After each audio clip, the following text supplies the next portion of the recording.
It's a great day. My name is Shay Brown, the happy entrepreneur, and welcome to the Happy Entrepreneur Show, the number one business development and revenue focused late night show in the country where we're on a mission. And our mission really is to inspire, our mission is to empower, and our mission is to provide you, that's right, you, the hardworking entrepreneur, the person that gets up every single day with all of the resources that are necessary to execute that big vision you have for the people you were called to serve. And on this particular episode, we have the one and only Rochel Marie Lawson, who's in the building. And yeah, she'll be talking about how to design your destiny. What's up, Rochel? How are you? I'm good. How are you? Good. Where are you broadcasting in from these days? Right now, I'm in San Antonio, Texas. I love San Antonio. Great place, beautiful place. I love San Antonio. I love DC too, but I love San Antonio. For folks that are watching, they're tuning in and they're reading Design Your Destiny. Quick question. I know I like to start off this way. What's some of the challenges that you see that people have really reaching their destiny today when they have TikTok, by the way, and they've got Instagram, by the way, and they get motivation like that, and you can go tell Chat GPT, give me a roadmap. And yet they're still struggling. I'm curious why. Well, for me, my understanding and what I've seen and what I've experienced is if you don't actually put in the work, and I'll tell you more about putting in the work, if you don't actually put in the work to design your destiny, then it becomes like a pipe dream, a wish, something you wish for. And we all have wishes, but if we don't take action with our wishes, then they just stay wishes. They don't come into manifestation. So one of the number one problems that I see with people when it comes to designing their destiny is they don't document it. And in order to create a vision, whether it's for your life or your business, you have to have documentation, your own little guidebook, your own little journal, your own little vision of what you see for yourself in the future, so that you can actually take laser targeted action steps to make what you see as your destiny and your future become a reality. So what do you say to the person that's listening and they're like, whoa, that sounded good, Shay. She came out the gate firing. You got to document, you got to put in the work. Does she help folks kind of determine what their true purpose is and passion in the world so they know where they're going? And so, ladies and gentlemen, she can handle this. It's really a two-part question. Number one, what does purpose look like and what does that mean to you these days so we can be on the same page? And to the person that's just sitting there thinking, gosh, how do you determine what your purpose is or even what your destiny is? I know it's unfair, but I would like for you to share with the audience what your thoughts are. Okay, so first of all, defining your purpose. If you didn't have any money worries or any health challenges or anything that we perceive as glamorous, money, health, houses, cars, if you didn't have any of that, what would you be doing? What would you be doing?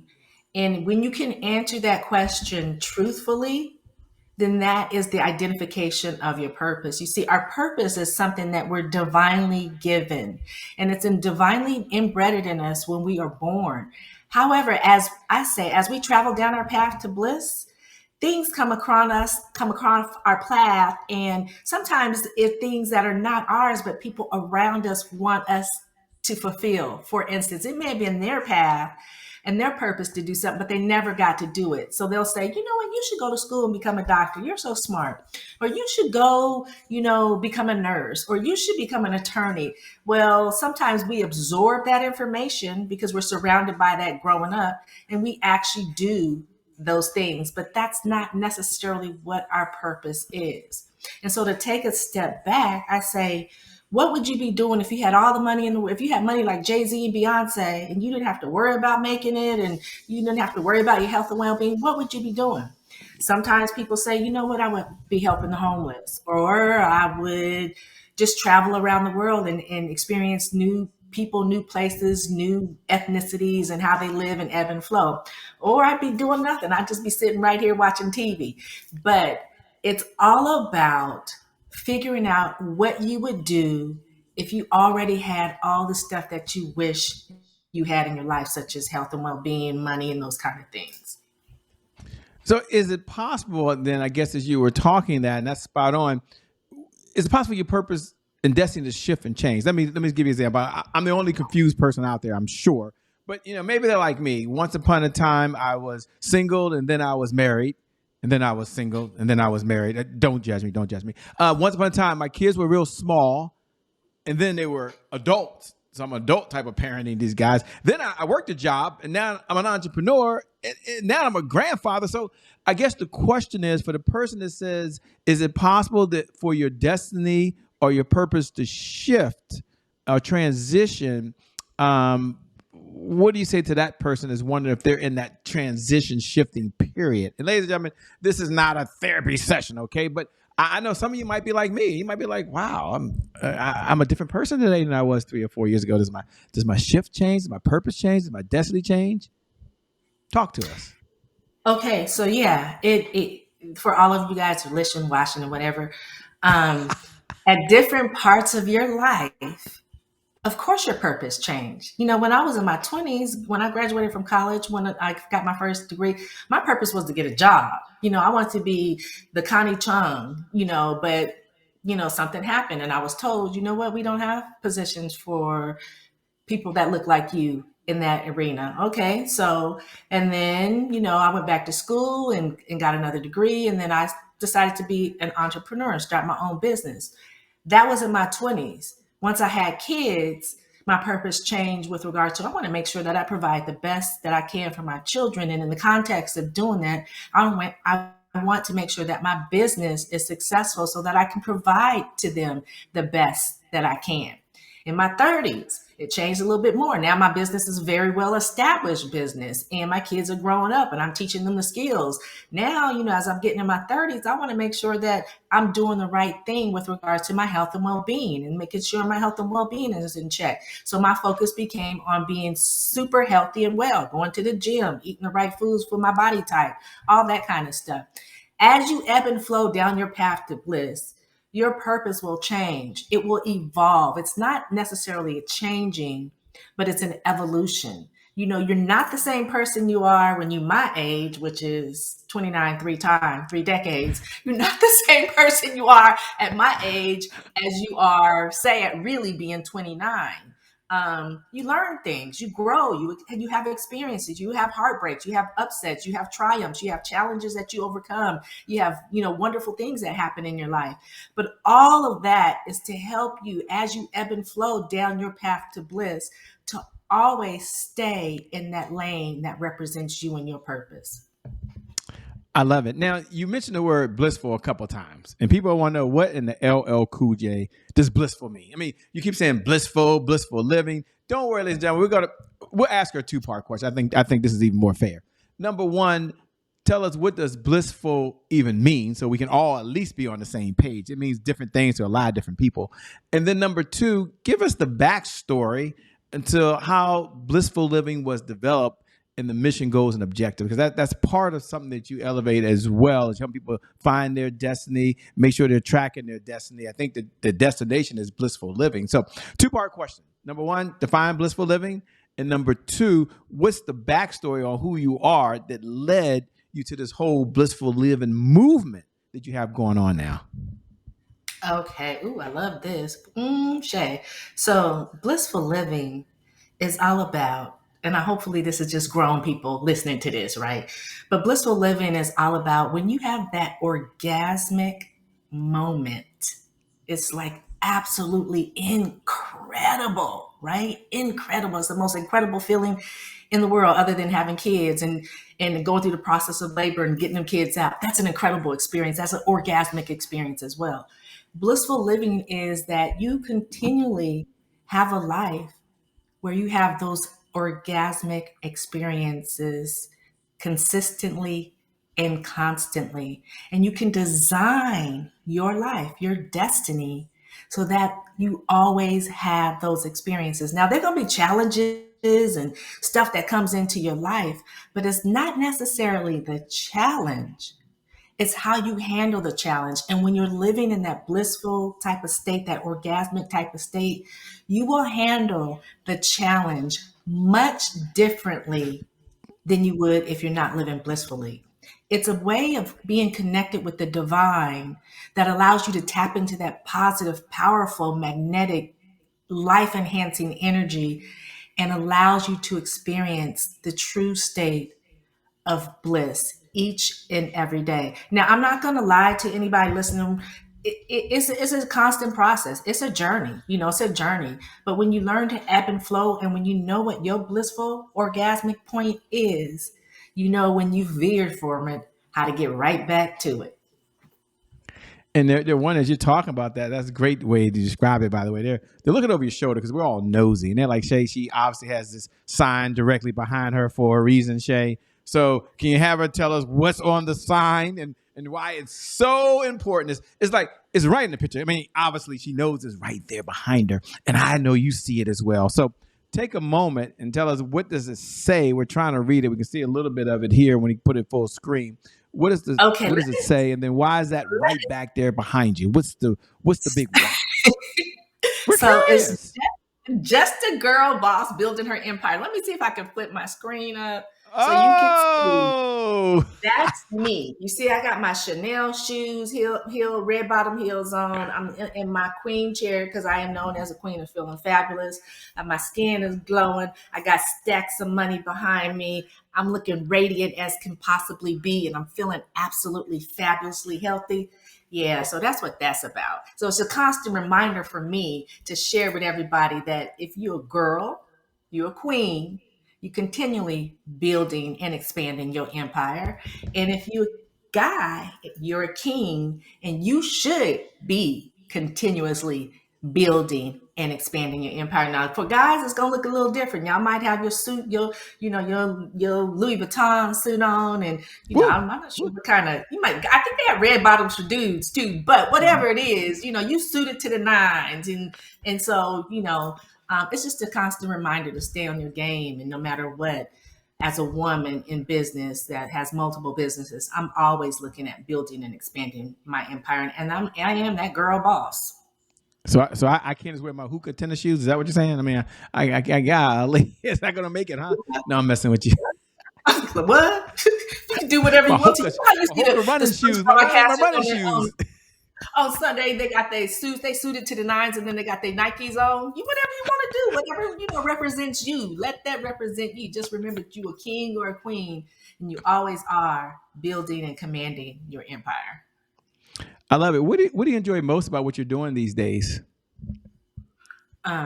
Freedom.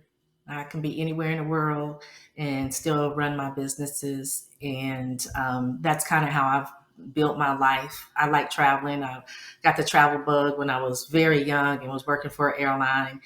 And I knew one day I'm going to be that chick that could be anywhere in the world and still run my business efficiently, effectively, and profitably. And that's me. Well, you can't tell us you travel and just leave us hanging. Ladies and gentlemen, I'm not going to let her leave you hanging. She's got to share at least one or two places. She's been all over the world that she really enjoyed and tell us why. I mean, don't worry. She's not going to just drop it. I like traveling. I've been all over the place. You got to give us one or two places you traveled that you really enjoyed and why. We're nosy. We want to know. Okay. Oh my God, just one or two. Okay, so the French Riviera.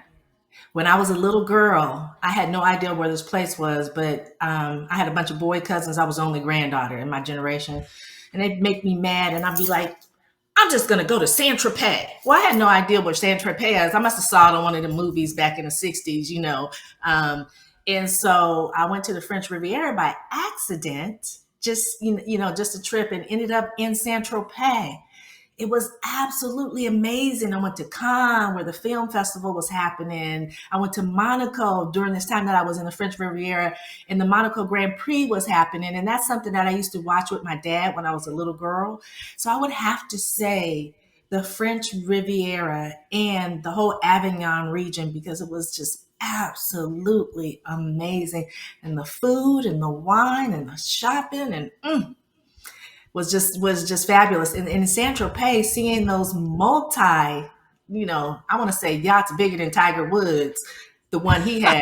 seeing that, and you was just, you walking around a whole bunch of wealth. People could buy and sell you all day long, but it was beautiful because the people were very down to ground to earth, and they welcomed you. They welcomed you. It wasn't like, oh, she ain't got no money. It was like, hey, how you doing? And so it was just a very, very beautiful experience.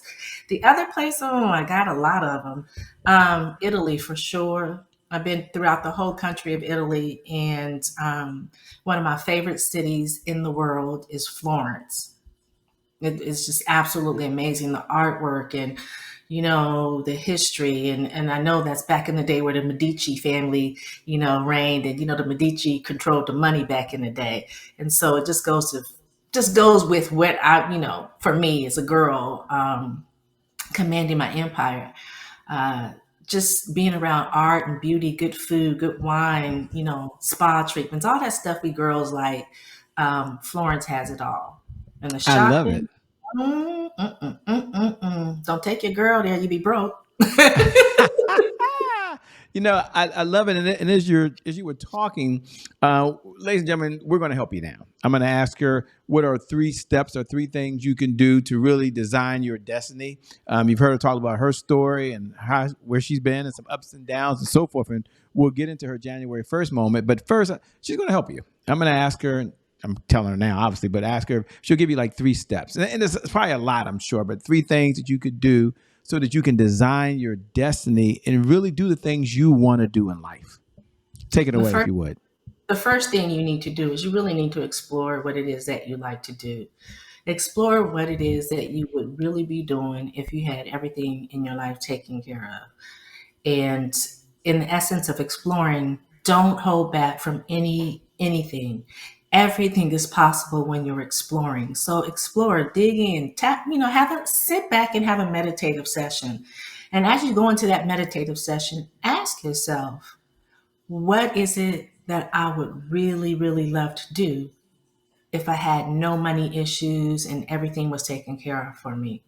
Explore, and there'll be some things that'll come up for you, and then document them. That's important because sometimes when we're in these meditative sessions, the divine uses us as a conduit to give us information. And when that session is over, if we don't document it, we'll forget some of these, I want to say, aha moments that come up. So tap in, explore, do meditation sessions, and allow whatever it is that you need to know flow into you, and then make sure you document it. The next thing I want to say is expose yourself to different things. When I was working as an emergency room trauma nurse, which was I absolutely loved it. But I was exposed to a lot of different things. Now, I thought I had been exposed to things growing up in the hood, but you're dealing with somebody coming in that's rolling with 5 gunshots, it makes you realize you ain't been exposed to a whole lot of things. But being exposed to different ethnicities in different cities and different places and different types of food and different ways of doing something. If you always put your pants on with your right leg first, try doing it with your left. If you always brush your teeth in the morning, try brushing them in the morning at night. If you always put certain kind of gel in your hair, don't put no gel in your hair that day. But expose yourself to different aspects of life. And when you do that, that opens up and actually piggybacks on the exploration that you're doing to find what it is that you desire to do and that you desire to have as your destiny. And then the third thing I would say is to engage with life, but also engage with other like-minded people. There's so many times that when I started my first business, for one, I was pretty shy.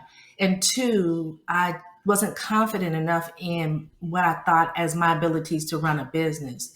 What I realized was I explored, I exposed, but then I realized that in order for me to do things that I didn't know how to do and to be exposed to things and opportunities that I didn't know how to get to, I needed to engage with other like-minded people. So I went out and engaged with other women business owners, and they actually helped me go through that exploration and exposing process and revealed some phenomenal things to me. But it was that connection, that engagement, and that me being transparent and letting them know that there's things I didn't know so I could get the guidance to be successful. in what I was doing, get the guidance to design my destiny for my business, because I was running it by default and it was time for me to change and run it by design. So exploration, exposing, and engaging will help you to evolve into the having that destiny that you design for yourself and that you can live your life to the fullest. I love it. I love it. There you have it, ladies and gentlemen. Now, I know you're all curious as well. You're wondering, wow, has her life always been perfect?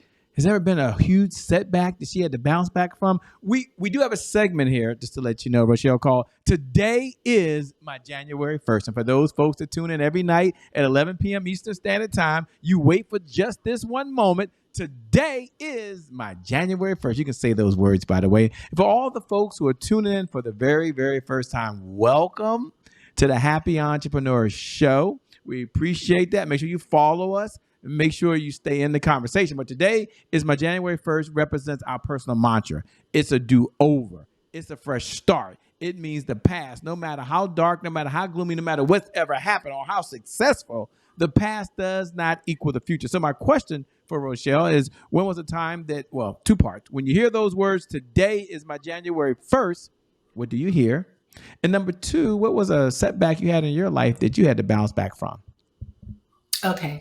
So with today being my January 1st, what I hear is I get a new opportunity to make this day perfect for me.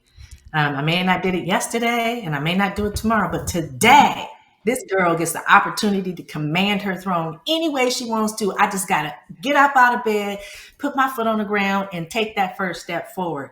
And then the destiny that I designed for that day is all up to me. Okay. And then my setback, share my setback. When I graduated with my second degree, which was an electrical engineering degree, I set out to get a job in Silicon Valley with many electronics company at that time, right? Defense Cold War was still going on and they were cranking out those chips and all that stuff for the industry. And I interviewed with all of the major corporations that are still in existence today.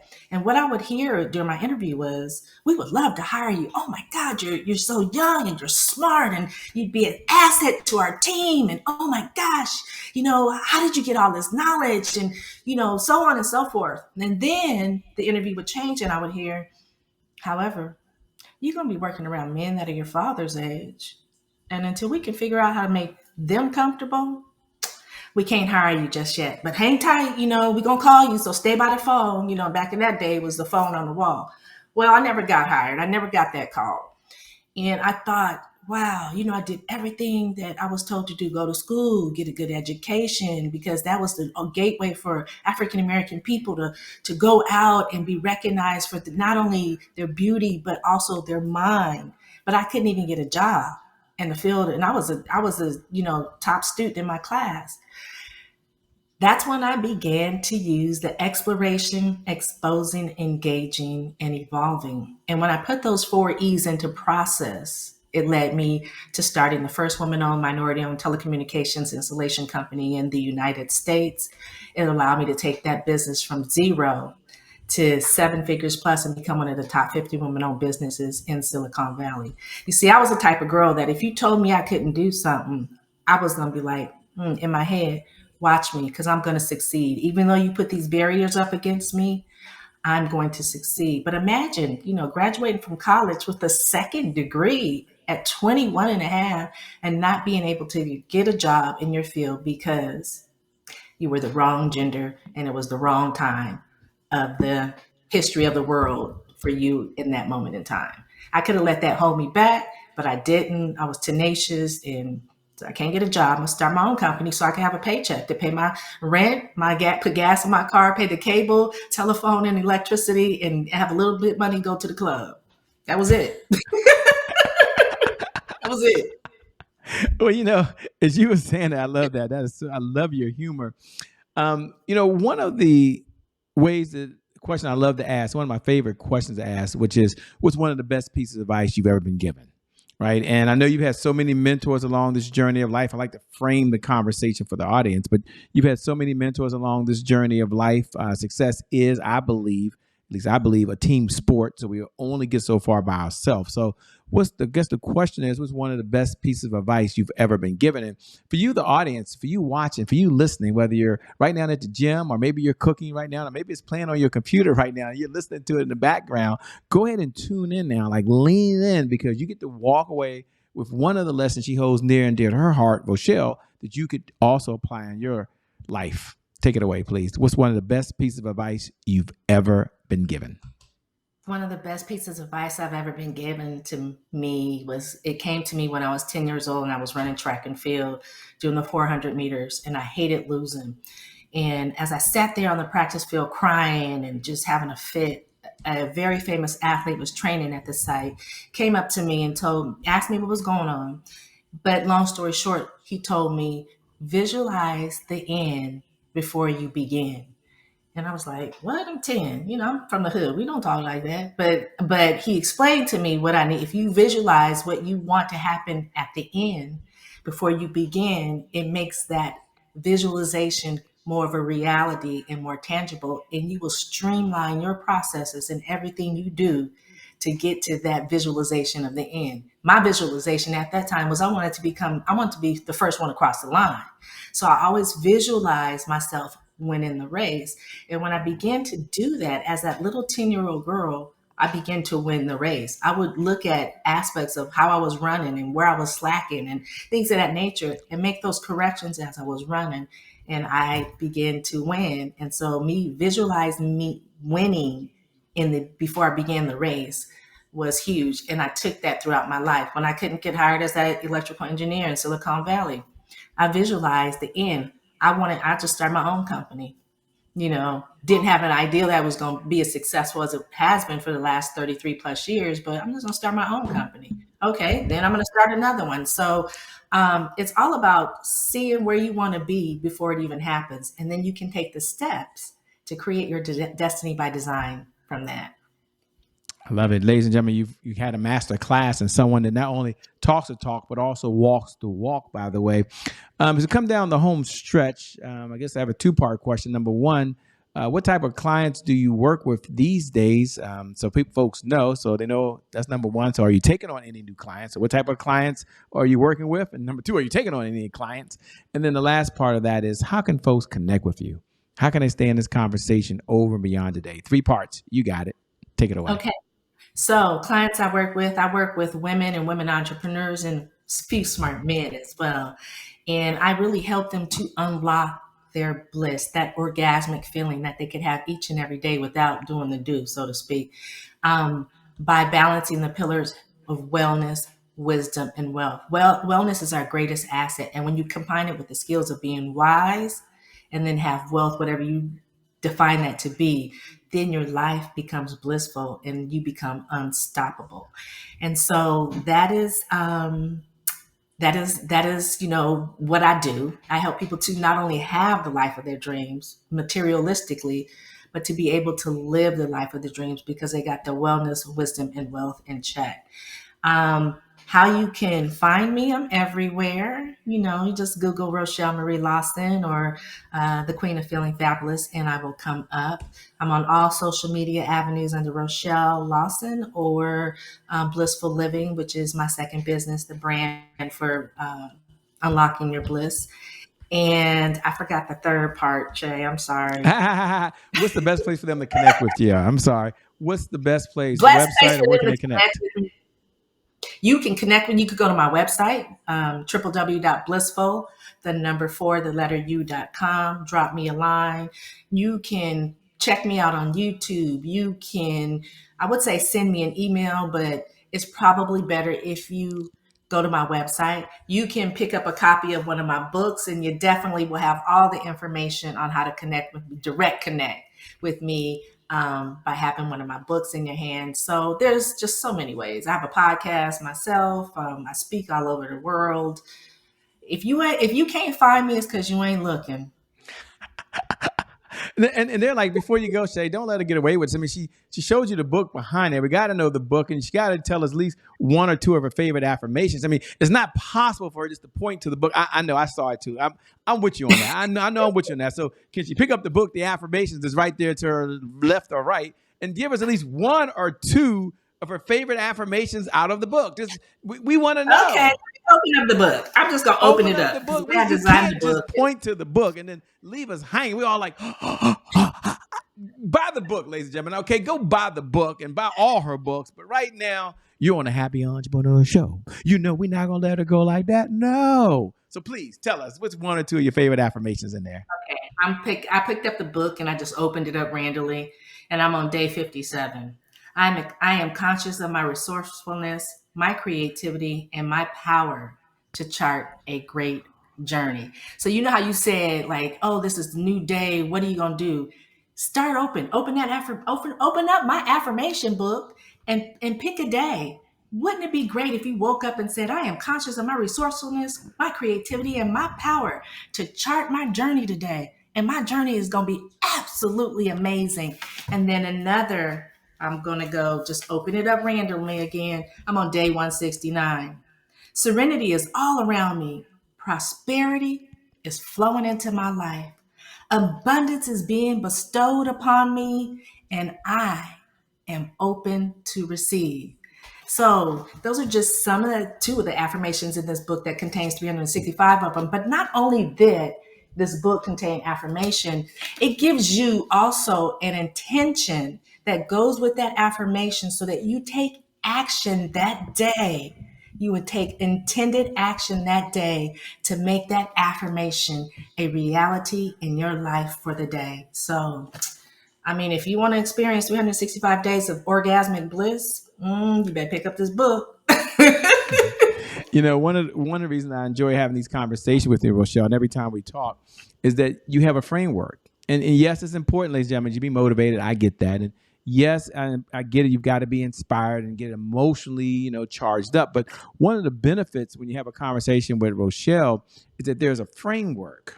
And, so beyond the motivation becomes the discipline, and the discipline is because you're applying it to some type of framework. And that's one of the benefits when you get a chance to connect with her. Not only will you want it, but you also have the opportunity to get the framework and step-by-step instructions to do it. So thank you so much for being on the Happy Entrepreneur Show. We appreciate you. Thank you so much for having me. It was a great time, and I appreciate you and the work that you're doing. Thank you. And thank you to viewers. Thank you for tuning in. Without you, well, there is no show. So we really appreciate you as well. So I like to share every single night at 11 p.m. Eastern Standard Time. And no, I never grow tired. So you can stop sending me notes. Shay, do you ever get tired of saying that? No, I don't. I want you to know as you leave here that you're super incredible, that you're super special, that you're a unique individual. And not only do you have greatness inside you, but you're someone that's doing some amazing things in the world. And as you're watching right now, that today, in fact, is your January 1st. And because of that one reason, I believe your best is still yet to come. They ain't seen it yet. Your best is yet to come. Your best is still yet to come. With that being said, my name hasn't changed. It's still Shay Brown. Make it a great day, everyone. We'll make some good things that we connect again next time. Peace, Rochel. We out.